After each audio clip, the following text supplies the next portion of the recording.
Kita mulai ya. Kita start dari IHSG dulu. Kita start dari IHSG. Ya, start dari IHSG ya teman-teman semuanya. IHSG-nya ini mantul, kelihatan bentuknya kayak double bottom gitu ya. Jadi kayak double bottom kayak gini. Nah, ini potensi sampai ke 8325. Habis itu ada potensi koreksi lagi normal, just normal correction.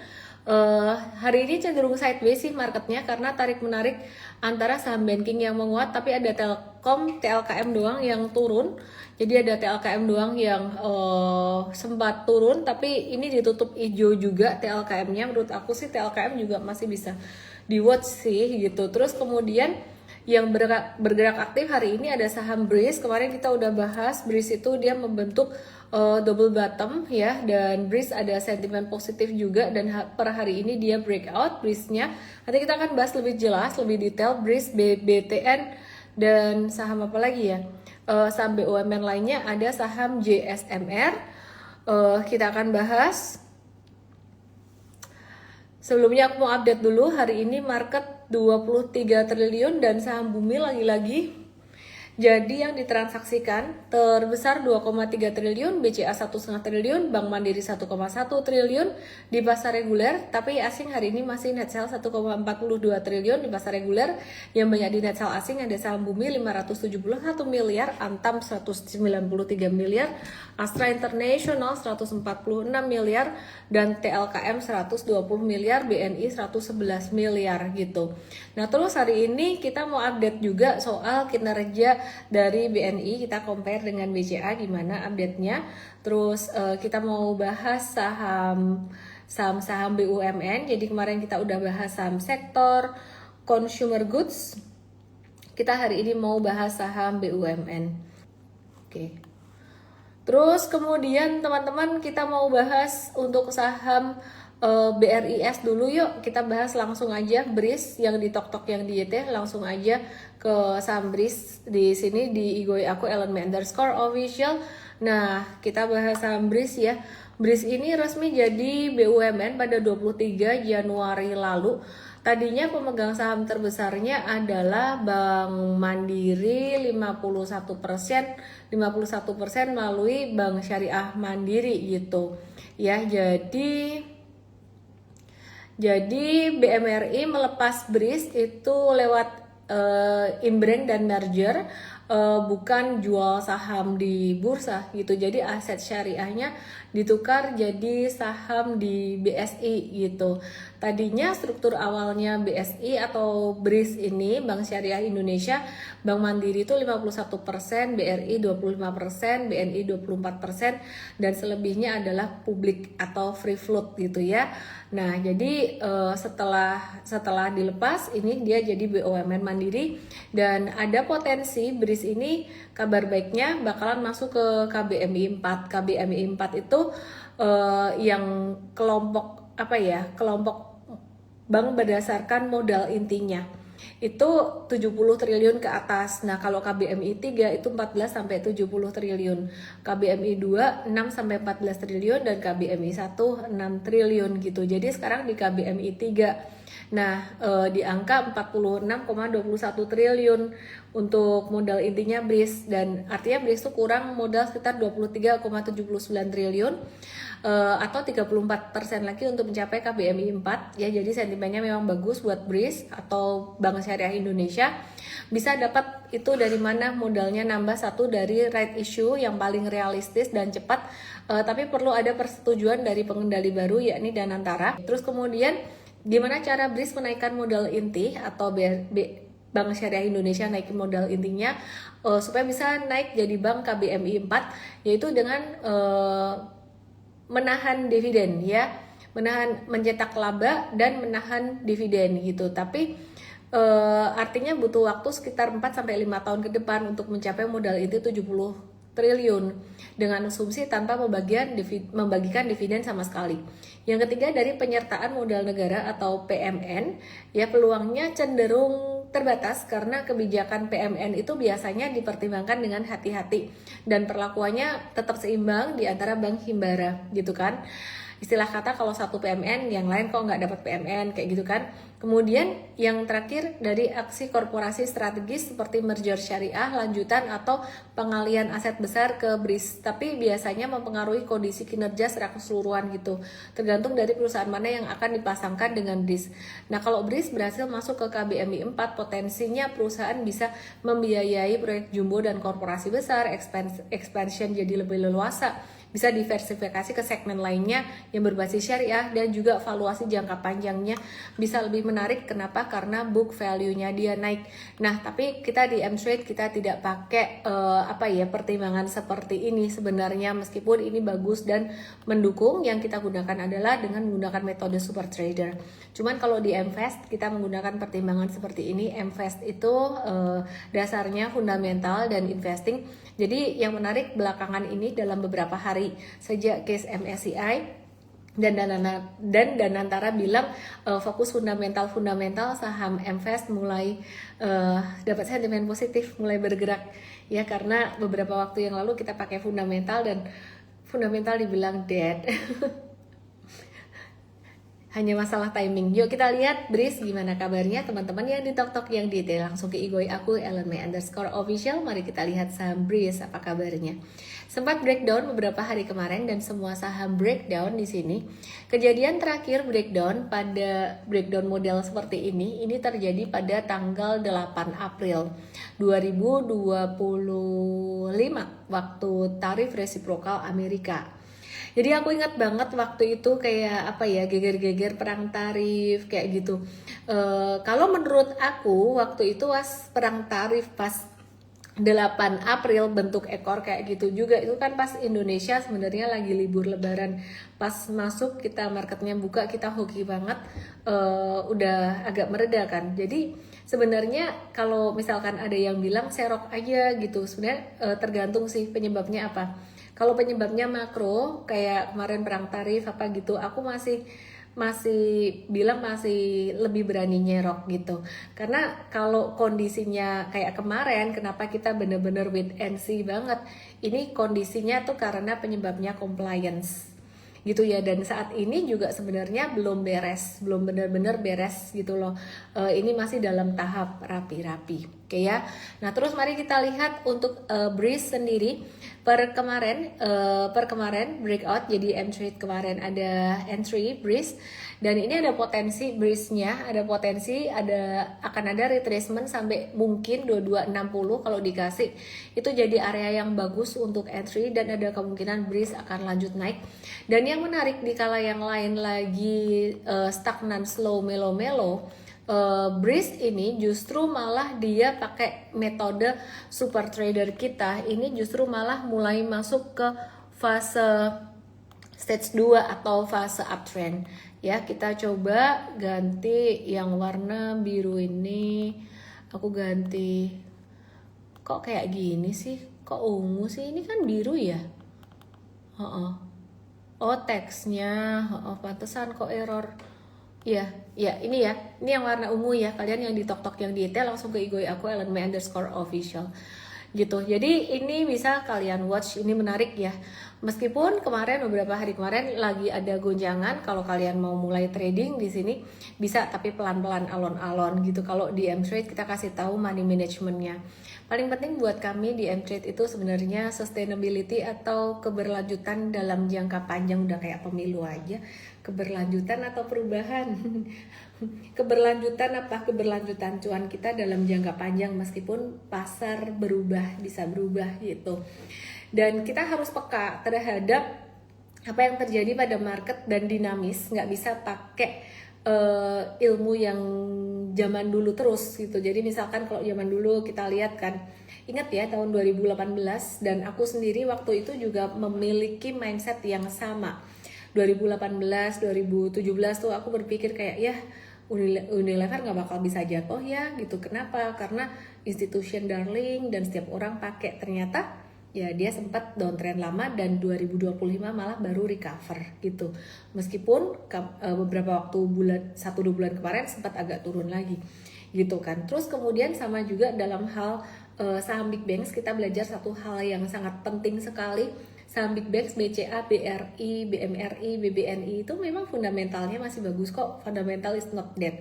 Cuman kita bicara soal timing, dan sebenarnya jarang banget yang namanya saham-saham Big Banks ini kalau habis crash terus mereka nggak naik gitu. Biasanya naik gitu. Kenapa? Selama kepercayaan investor asing terhadap Indonesia dan makro itu bagus.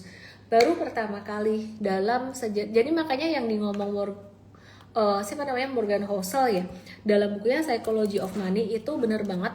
Jadi kita ngelihat ya, ini aku mau kasih jurus atau senjatanya nanti buat ngecek ini gimana. Jadi perhatikan BCA itu, ini kita bicara lihat chart dulu ya. Tidak pernah BCA jebol MA50 monthly, itu nggak pernah guys, dari tahun 2008. Bahkan crash 2008 tuh nggak jebol MA50 monthly guys. Tapi ya ini bahkan di tahun pandemi nggak jebol MA50 monthly, istilah kata kena MA50 monthly mantul. Tapi perhatikan di sini BCA itu jebol MA50 monthly pada Maret 2025 meskipun ada perlawanan naik lagi. Habis itu jebol lagi, bahkan sekarang supportnya bukan MA50 monthly lagi tapi MA100 monthly. Menurut aku sebenarnya ini momen yang sangat murah sekali dan ini jarang banget terjadi. Jadi Morgan Housel tuh selalu bilang kayak apa yang tidak mungkin terjadi itu bisa terjadi gitu, dan ini terjadi pada BCA tuh nggak pernah jebol MA50 monthly. Mungkin kalian jadi mikir jangan-jangan MA100 monthly-nya jebol juga. Semestinya sih enggak. MA100 monthly itu di 7250 dan kemarin udah sempat dijebol sedikit, makanya pas jebol tuh ada pantulan lagi ya. Ini kuat banget di area ini, artinya secara valuasi pun sebenarnya institusi juga sudah melihat BCA ini valuasinya sangat murah sekali. Terus pertanyaannya, kalau udah sampai di bottom market banget, berarti ini kan bottom sebatem-batemnya ya. BCA nggak pernah jebol MA50 monthly, sekarang nguji MA100 monthly. Kalau udah kena bottom sebatem-batemnya kayak gini, apakah dia akan naik cepat? Saham murah itu belum tentu naik langsung cepat, tapi kalau aku ngelihat saat ini mungkin dalam beberapa bulan sampai bulan Mei 2026 ini BCA bakalan dapat sentimen positif, bahkan bukan cuma BCA doang tapi juga saham-saham yang lain gitu. Kenapa? Karena yaitu tadi narasinya back to fundamental gitu. Terus bagaimana dengan urusan free float, soal free float gitu ya, apakah asing masih akan jual saham-saham yang apakah asing masih akan jualin saham-saham Indonesia terlepas dari free floatnya cukup atau tidak cukup. Kayak kemarin kan BCA sempat diguyur asing pas lagi sempat dijual-jualin banyak ya, pas lagi heboh MSCI. Nah kemarin kalau aku sempat hitung-hitung bareng dengan tim aku sih, kok kayaknya saat ini sell off-nya udah mereda gitu. Jadi istilah kata tuh kalau asing, istilah kata mereka khawatir Indonesia masuk jadi frontier market. Ini sementara ini sudah terdiskon pada atau sudah tercermin bahasa gampangnya pada tanggal 28 dan 29 Januari kemarin gitu. Nah ini naik dengan volume transaksi kecil ya. Jadi ini naik dengan volume transaksi kecil. Terus artinya apa? Artinya sebenarnya kalau teman-teman perhatikan ada potensi dia akan ada sedikit retracement dalam jangka pendek ya, ini secara chartnya. Jadi bisa begini, kalau nanti misalkan ada retracement turun lagi sampai 7225, kita di Mvest akan mulai kasih tahu untuk oke, boleh masuk kira-kira kayak gitu. Ya jadi kemarin kita masih wait and see dulu. Kenapa nggak masuk sekarang? Kalau kamu nggak punya barang sama sekali, kamu boleh masuk ya. Jadi kalau kamu nggak punya barang sama sekali,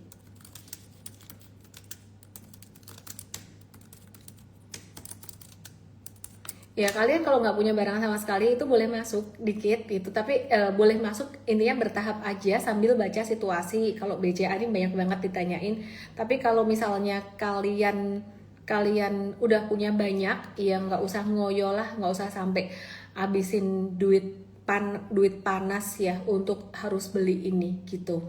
Kan pasti gemes mau average down. Nah daripada kamu pakai duitmu buat average down, pakai buat saham lain. Seperti contohnya apa? Bagi-bagi, kayak tadi BRIS dibagiin dikit, disclaimer, aku nggak ajak-ajak kamu yang gimana, tapi kamu mesti ngerti cara baca cycle-nya, belajar di M-Trade Academy. Oke, aku akan ngebahas saham perbankan lain. Aku bahas BNI. Aku mau bahas BNI, aku bandingin dengan kinerja BCA full year 2025. Kita akan lihat angkanya di sini. Kelihatan nggak sih? Kelihatan nggak sih? Kelihatan ya? Aku jauhin dikit. Kayak yang di TokTok, yang di YT. Perhatikan baik-baik. Perhatikan baik-baik. Ya, ini BCA. Kita lihat numbers ya. Seperti yang aku bilang beberapa hari yang lalu bahwa laporan keuangan BRI, BMRI, BNI belum keluar. Dan kalau keluar, angkanya juga bakalan agak slow melo-melo gitu deh. Karena ya kita lihat BCA itu kemarin juga agak melambat dibandingkan tahun 2020 sampai tahun 2024, dan itu wajar dan sudah sesuai dengan guidance. Jadi kalian perhatikan di sini, ini BCA NII-nya dia itu naik 4,1%, dimana ini memang agak lambat, tapi itu lebih bagus. BNI NII-nya turun 0,4%.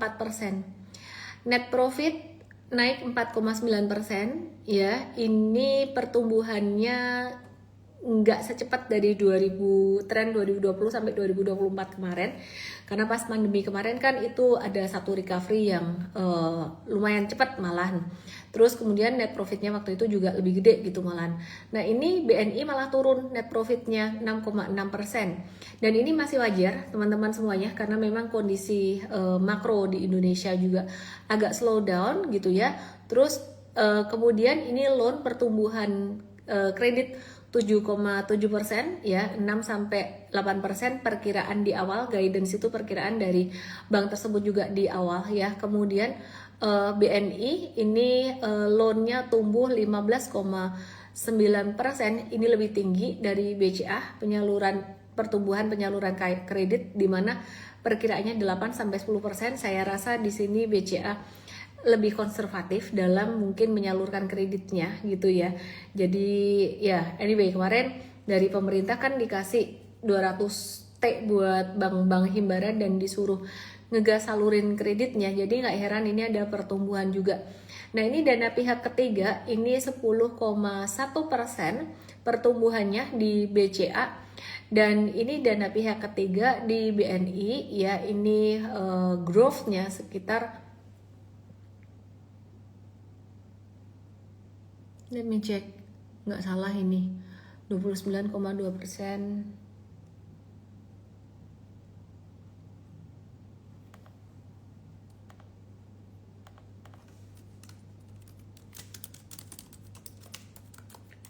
Let me check untuk dana pihak ketiganya ya. Ini kok angkanya malah turun. Ini turun sih harusnya.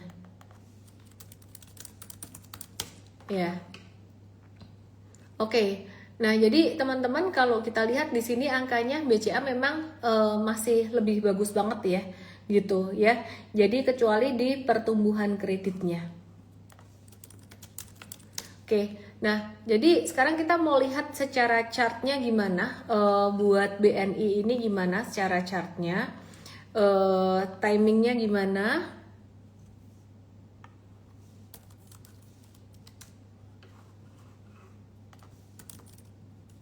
Yang di TokTok yang detail langsung ke IG aku ya, HelenMay_official. Perhatikan di sini.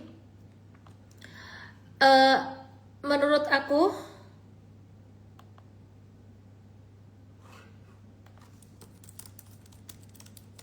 oh ya bener, BNI dana pihak ketiganya bertumbuh. Aku salah baca data, kebalik, ngantuk guys malam ini. Full year 2025 lebih tinggi daripada full year 2024. Ya bener, naik nih. Jadi dari sini ke sini. Aku pikir tadi ini 2025. Ya udahlah, oke lah ya, berarti dana pihak ketiganya dia ada pertumbuhan. Oke, mari kita lihat secara chartnya gimana ya. Jadi kalau secara fundamental BCA memang lebih kuat, tapi Himbara dapat sentimen positif, ya jadi dana pensiun itu juga kemarin dibilang yuk siapin duit masuk pasar saham, saham-saham fundamental bagus lagi murah, dan ini mungkin ya salah satunya dimaksud. Pesan aku simple sama untuk BMRI, BRI, BCA dalam jangka pendek ya, BNI juga dalam jangka pendek ini udah agak-agak rawan profit taking. Jadi kalau kalian mau nunggu diskon ya sekitar 4.400-an beberapa hari ini bisa dikasih. Terus kemudian ada kemungkinan dikasih ya diskon ya. Nah ini BMRI juga sama, dia itu naik kan, hari ini naik, beberapa hari naik, tapi volumenya udah mengecil. Jadi kemungkinan bisa naik sampai 5150 atau 5175, tapi naiknya sedikit. Jadi bisa ada koreksi, normal correction gitu ya. Ada normal correction sebelum dia naik lagi. BBRI juga sama, dia ini udah naik beberapa hari ini naik, tapi dengan volume transaksi terakhir volumenya mengecil. Jadi daya beli agak-agak melemah mencapai area 3870 di sini. Jadi kalau misalkan kalian mau nawar di 3740-an bisa dapat nih kayaknya ya. BCA juga bisa. Kalau BCA sih mau ngeborong syukur-syukur bisa sampai 7250, itu best price. Kira-kira kayak gitu.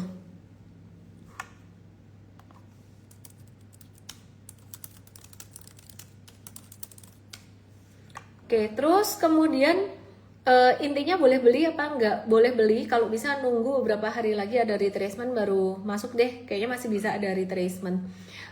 Terus kita mau ke BBTN, jadi sektor perbankan ya.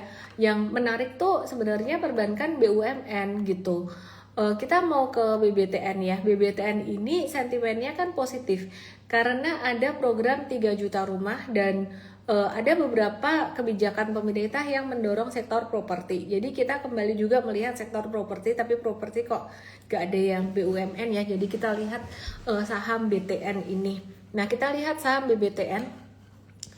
BBTN kita riset tuh artinya apa? Yang di M-Trade kita riset beberapa hari yang lalu kita ada, tapi kita terpaksa harus stop loss karena sistem, dan kita nggak boleh ignore sistem.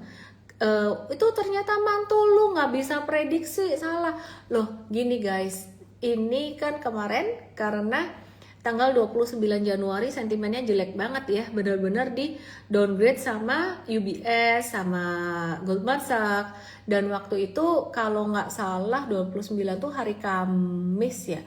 Iya Kamis itu belum ada loh meeting dengan MSCI, jadi belum ada kejelasan kayak gimana. Dan ya akhirnya ini balik lagi ya, nggak ada ruginya buat kita, ya rugi dikit sih pastinya. Kita beli lagi gitu, buyback lagi gitu ya. Jadi hari ini tadi kita kasih tahu untuk buyback lagi. Tapi kalau misalkan nggak dapat ini bagaimana? Dan nominalnya mesti lebih diatur ya. Kalau nggak dapat ini bagaimana? Nggak apa-apa, tunggu aja, santai aja, tunggu retracement. Retracement sementara di area 1280-an. Kalau besok naik lagi ya udah biarin aja. Ini kan naik kenceng, ini baru tarikan pertama. Ditunggu aja guys ya. Oke. Jadi saya sendiri pun tradingannya juga riset. Riset tuh artinya apa? Ya riset strategi, riset semuanya. Kenapa? Kalau kemarin-kemarin sebelum terjadi case MSCI, kita tuh kan banyak sekali saham komoditas, dan memang masih cuan waktu itu. Yang jangka menengahnya dari saham Bumi, BRMS, ENRG, kayak gitu ya.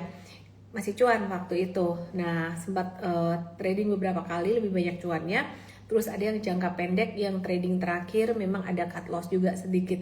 Nah kita riset, kita ngelihat arah market kemana, ke saham BUMN, ke saham fundamental, ya udah kita ikutin, kita ngikut market ya. Terus saham consumer goods juga kemarin udah mulai kayak muntup-muntup hijau ya, kita ngetes, kita tes dulu. Oke, BBTN ini.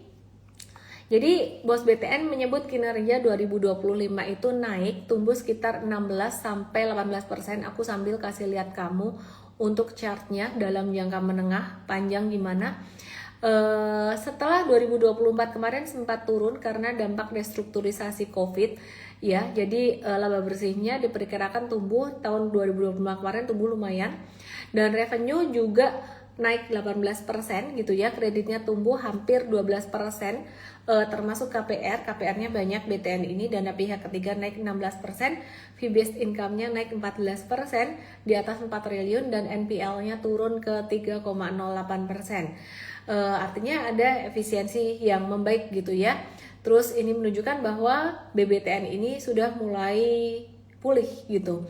Terus target kerja 2026-nya juga target labanya tumbuh 20-22%. Jadi kalau dibandingkan dengan 4 big banks, BTN itu proyeksinya untuk 2026 ini memang jauh paling agresif gitu. Masalah nanti tercapai atau enggak ya kita nggak tahu gitu.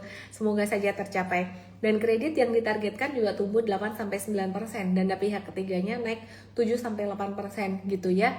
Dan harapannya 2026 ini tingkat kredit macet ditekan kurang dari 3% atau bisa turun lagi. Jadi ini menunjukkan signal bahwa manajemennya pede gitu. Mari kita lihat BTN bandingin sama chartnya saham-saham 3 big banks. Jadi kalau kalian perhatikan, aku nggak buka lagi ya, aku nggak buka lagi karena aku bosan ngebahas big banks.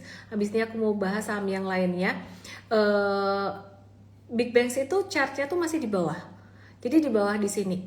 Nah posisinya BBTN secara cycle kalau pakai metode super trader itu dia sudah one step ahead. Jadi meskipun dia sideways-nya itu sebenarnya sudah sideways di atas, agak ke atas lah, bukan sideways yang bottom banget di bawah gitu ya.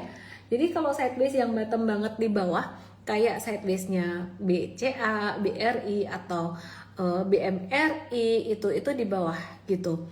Jadi terutama BCA ya, malah yang terakhir yang agak lambat naik tuh BCA. Aku nggak tahu apakah Dapen atau gimana tuh borongnya saham-saham Himbara atau gimana. Terus perhatikan juga dividen ya. Jadi bentar ya.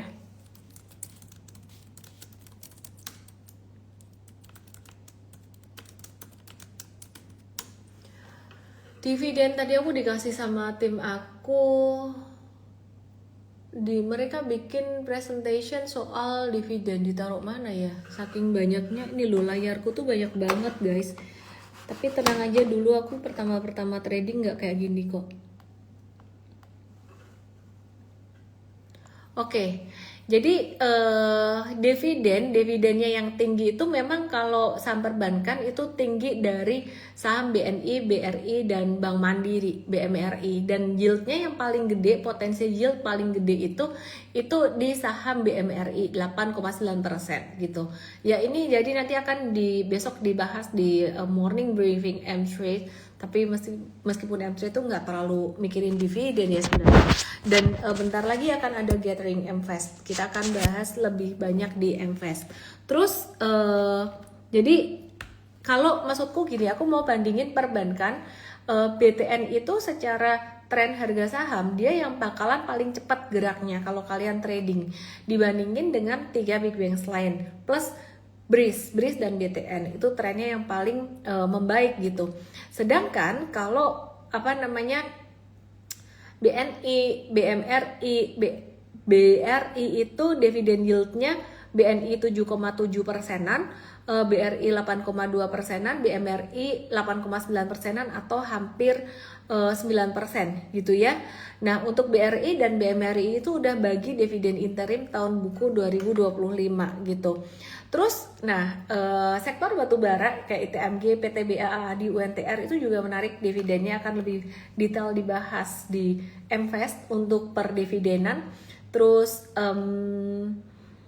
Akra itu juga termasuk dividennya bagus, ASII dividennya bagus. Jadi kalau kalian investing kalian harus mikir dividen, kalau trading sih nggak usah. Oke, sekarang kita bahas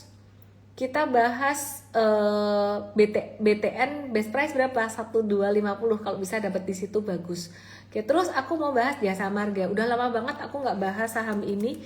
Hari ini temanya BUMN dan besok di M-Trade akan dibahas juga untuk watchlist lain, apakah dari saham fundamental atau dari saham BUMN. Besok pagi akan ada watchlistnya lagi.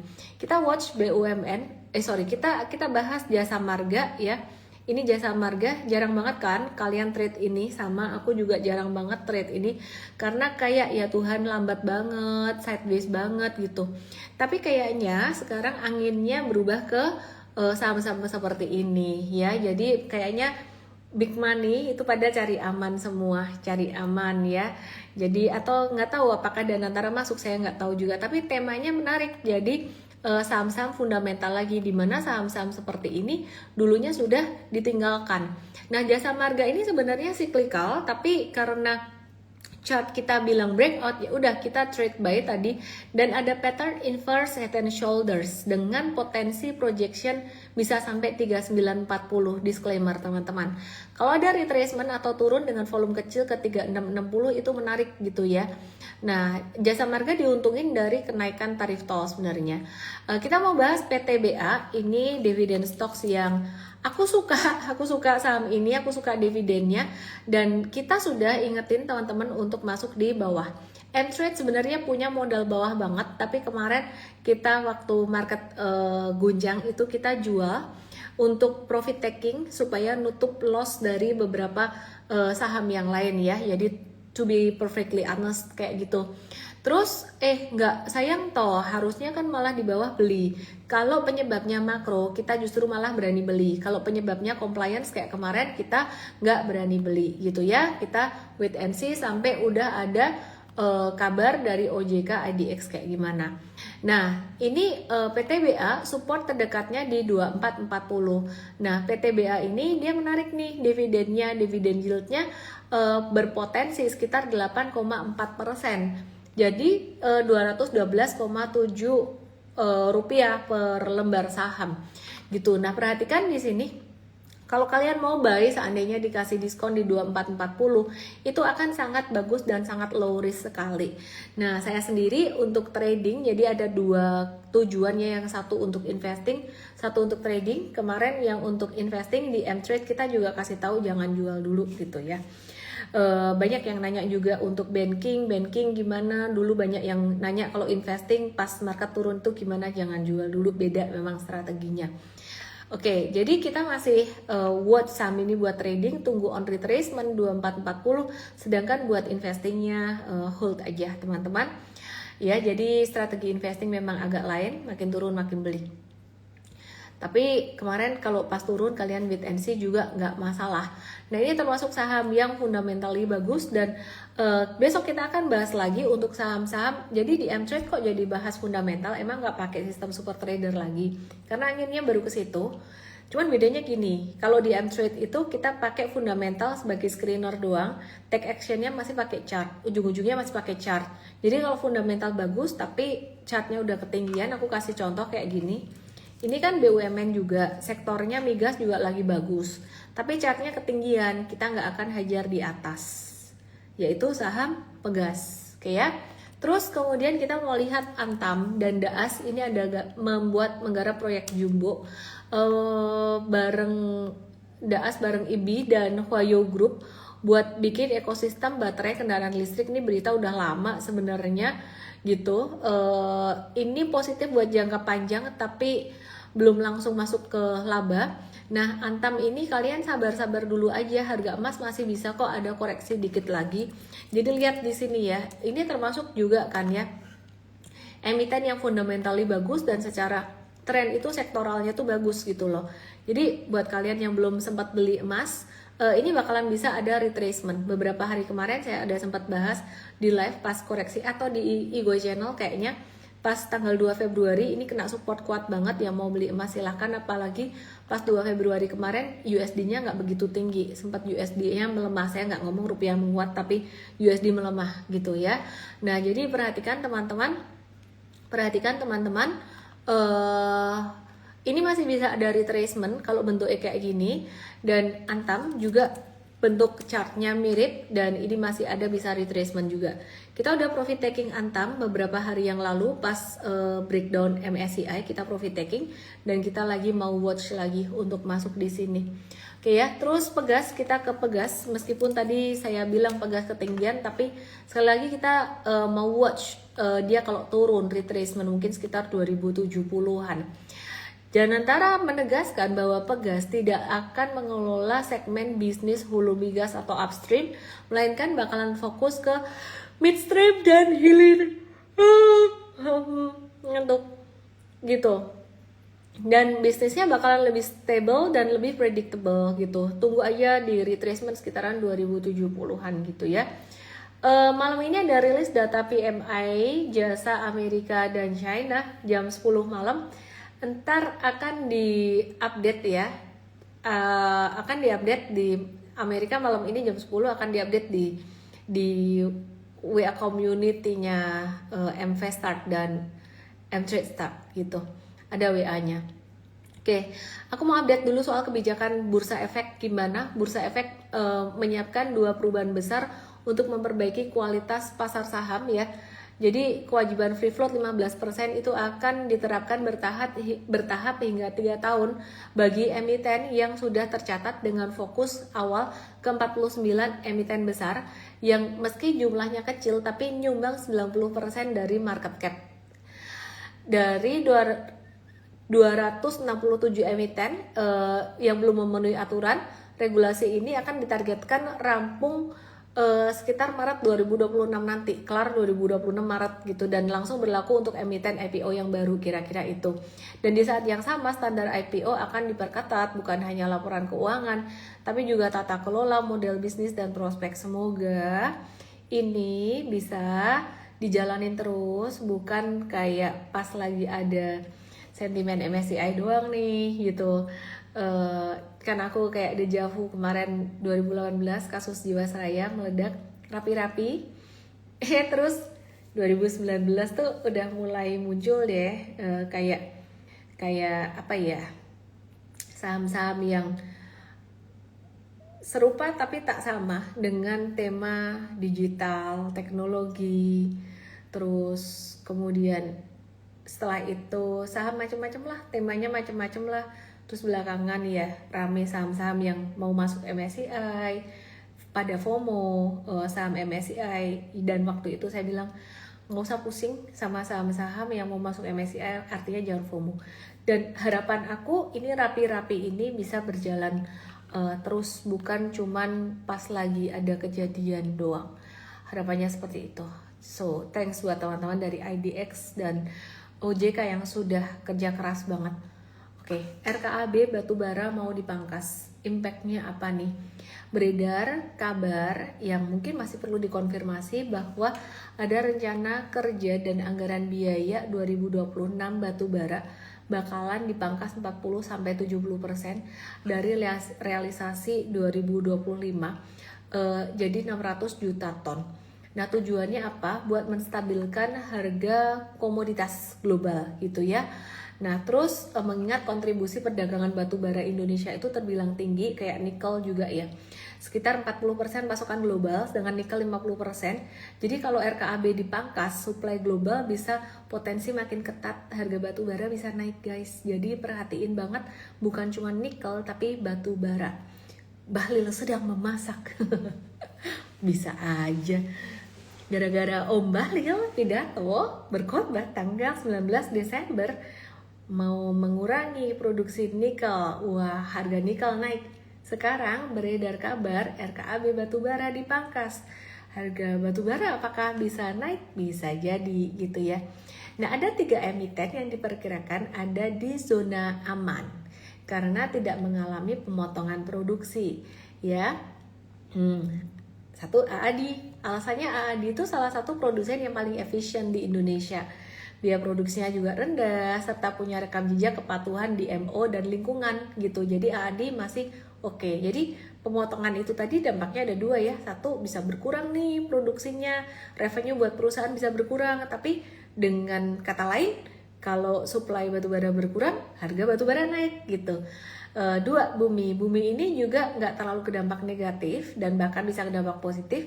Alasannya dia punya izin pertambangan batu bara gitu ya, yang terlama dan menjadi penyumbang royalti terbesar ke negara karena porsi DMO-nya tinggi gitu ya.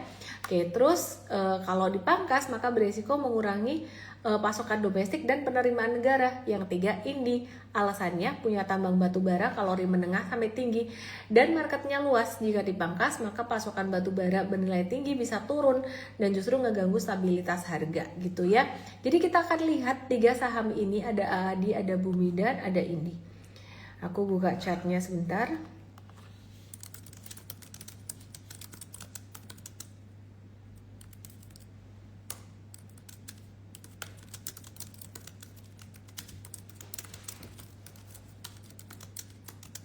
Bentar ya.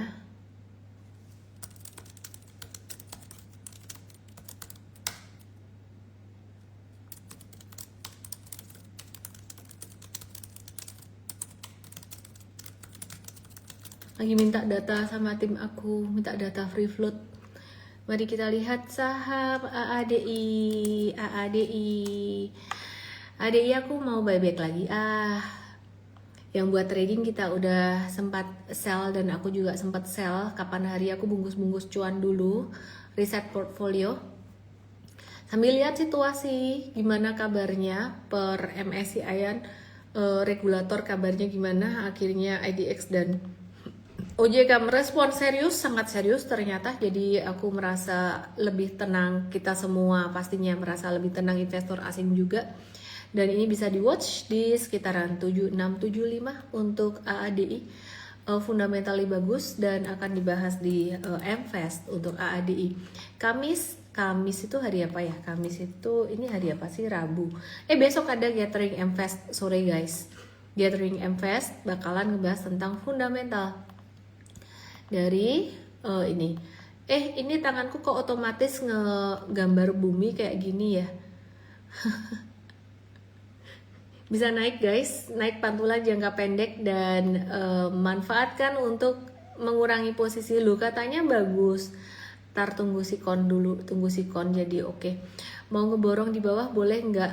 Ngetes aja, jangan banyak-banyak ya. Jangan banyak-banyak ya, saham Konglo kita masih hati-hati banget saham Konglo.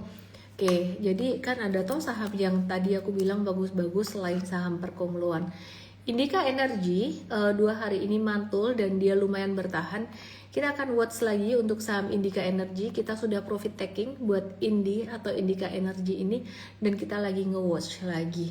Banyak amat yang di-watch. Yang di-watch sebenarnya simple, sektor apa? Minyak dan gas, batubara. Migas, batubara. Karena selain kondisi geopolitik yang mendorong harga migas naik dan batubara naik, ini kebijakan dari dalam negeri ini ya, jadi lagi ada pembatasan. RKAB batubara bisa bikin harga batubara naik meskipun produksi batubara bisa dikurangi, ya itu kan udah sekali dua uang ya, produksi dikurangi ya harga naik. Terus kemudian yang kedua, pastinya perhatikan saham-saham fundamental ya.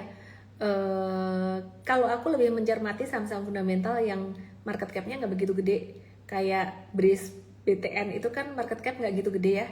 Kalau BRI, BMRI, BNI itu gede, BCA gede, itu susah bawa naiknya.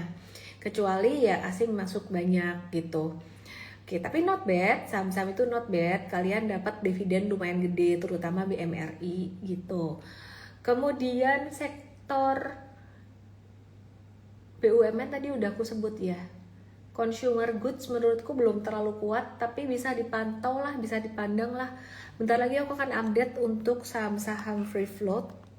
Saham-saham free float, saham-saham bukan saham-saham free float. Ini aku mau kasih lihat nih. Thank you Bim Bim, tim aku nih. Aku live gini dijagain sama tim aku, tau gak sih kalian? Jadi aku suka pikiran aku random kemana-mana. Itu aku minta data.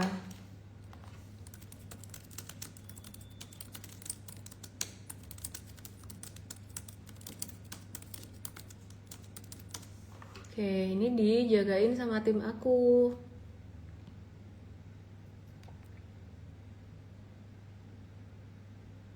Daftar saham dengan free float 15%, cek, dilihat di sini, ada nggak saham kamu?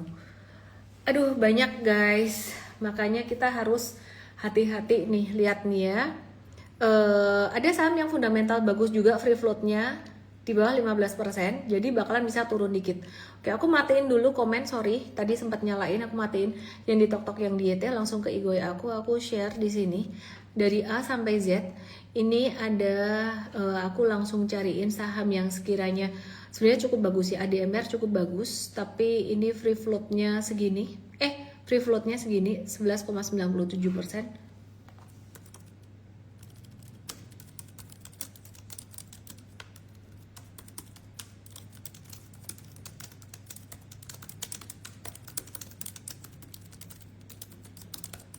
Oke, kalian lihat di sini ada nggak saham kalian?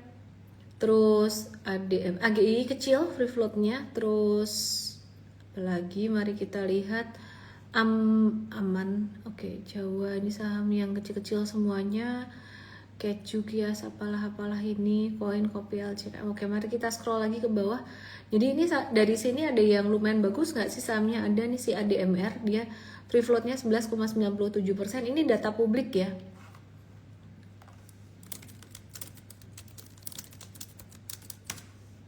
Ini bukan data KSEI kayaknya. Kalau data KSEI bisa lebih kecil lagi.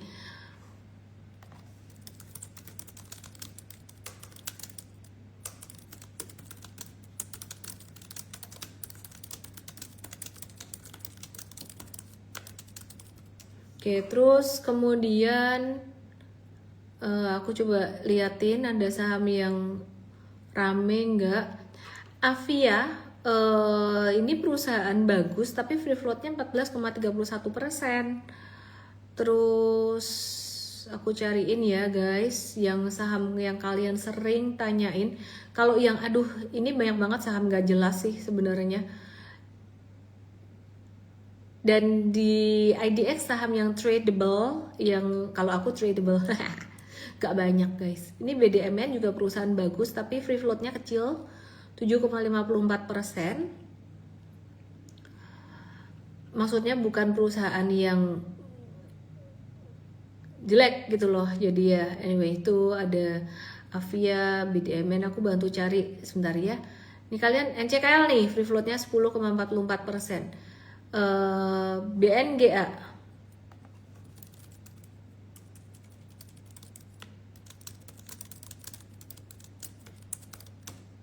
oke. BNGA ya, ini 7,51%. Ini juga perusahaan bagus, free floatnya kecil, jadi kalian hati-hati di sini. Hati-hati, mungkin dalam tahap menambah free float itu harga saham bisa agak-agak turun seperti yang aku jelasin kemarin. BTPN juga ini bukan perusahaan jelek kan ya, BTPN ini 7%-an. Oke, terus kemudian CBDK ini ramen ditanyain juga 10%, CDIA 9,97%, yang lainnya PGEO 10,9%, PNBN 11%.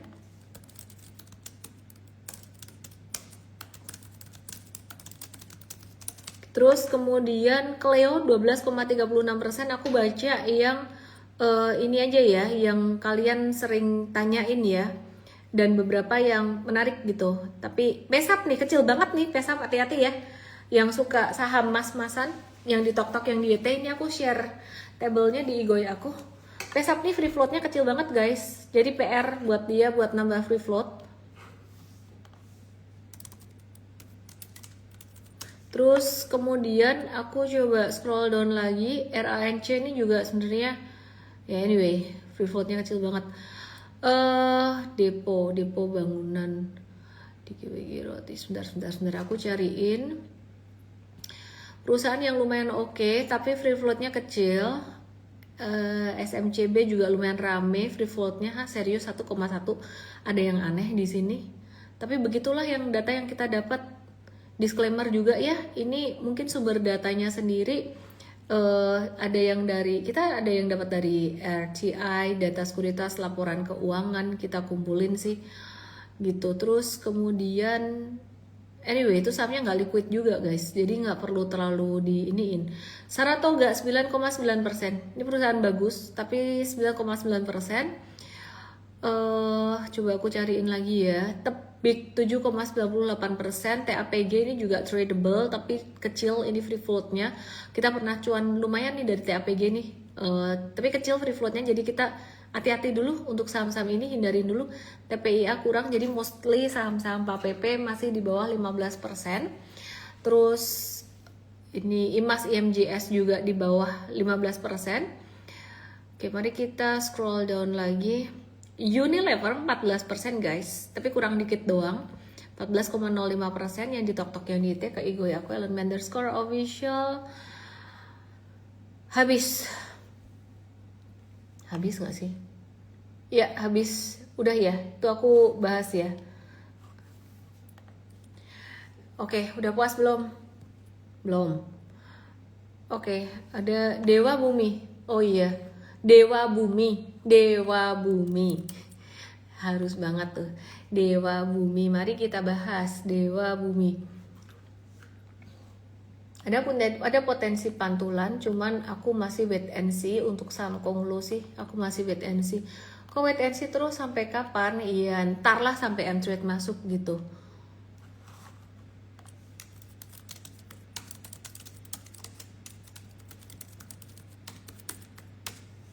Oke, terus pesap ya, ini Dewa kira-kira kayak gini ya. Kita masih wait and see ya. Pesap ada yang nanya pesap gimana? Pesap ini arahnya ini pas lagi kena resistance di sini. Ini gambarnya pesap kurang lebih kira-kira kayak gini. Kira-kira kayak gini. Oke ya. Terus PTBA udah dibahas tadi. Aduh Pipa, aku nggak mau bahas deh Pipa. Ngapain coba? Mina,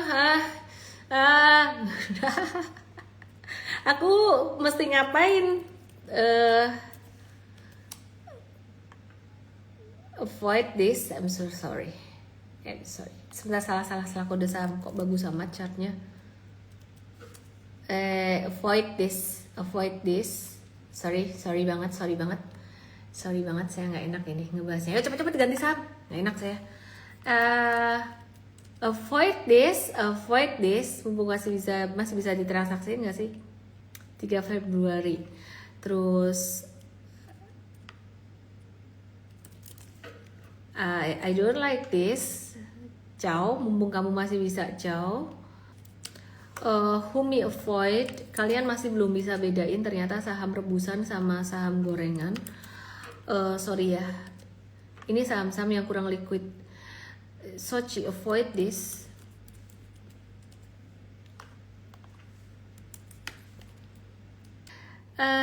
Itulah. Oke, ya udah ya teman-teman semuanya, belajar yang baik di M-Trade ya.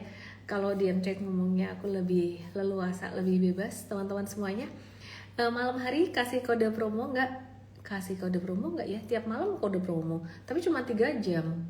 3 jam rebutan lagi, nggak semua dapat. Mau Valentine ya? Kodenya belum Valentine, tapi aku kasih kode VAL, boleh deh, VAL. Medco bisa di watch juga. Dividen Adi berapa? Aku lupa sih, cuman lumayan bagus kayaknya. ADRO, kodenya VAL ya. DM aku VAL buat kalian yang mau join M-Trade. ADRO Alam Tri kita watch sekitar 2030 atau 2140-an, kita juga jauh profit taking. Terus kemudian ada yang nanya BRMS, Dewa, ENRG, Bumi, free floatnya berapa? Thank you tim udah support aku. Bumi kalau pakai data publik itu 31,53%, tadi yang ditampilin itu data publik. Jadi sebenarnya data KSEI lebih jelek dari itu, lebih kecil. Tapi ya Bumi itu kalau pakai data publik 31,53%, kalau data KSEI 15,7%. Data KSEI itu per SID, jadi gak bisa double-double gitu loh ngitungnya. Dewa dan ENRG kalau pakai data publik lebih dari 15%. Kalau data KSEI kita masih cek lagi. BRMS data publik lebih dari 15%. Ya udah ya teman-teman, aku ngantuk banget malam hari ini. Itu data publik 31,53%, bumi data kesel 15,7%. Mepet, cukup sih. Oke. Dan data-data itu tadi kita disclaimer ya, data data freeload disclaimer, karena kita kan juga ngambil dari sumber lain gitu. Terima kasih semuanya, selamat malam. Mohon maaf tidak semua pertanyaan terjawab. Di Mtrade aja mungkin lebih banyak yang bisa terjawab. 99% pertanyaan terjawab. Kalau 1% tidak terjawab, khilaf, tapi khilafnya diusahakan kurang dari 1%. Kode promo VAL DM aku aja ya buat join Mtrade. Tapi kalau mau gratisan tanggal 7 Februari jam 10 pagi, How Super Trader Survive When Market Crash, DM aku EMTRADESTART. Ini ada Sugandi yang nyangkut di IHSG 9100, nyangkutnya di saham gorengan ya, atau di saham apa. Kode promo VAL. Udah ya, gitu aja. Saya ngantuk sekali, saya mau bobo. Selamat malam, terima kasih. DM aja, dah.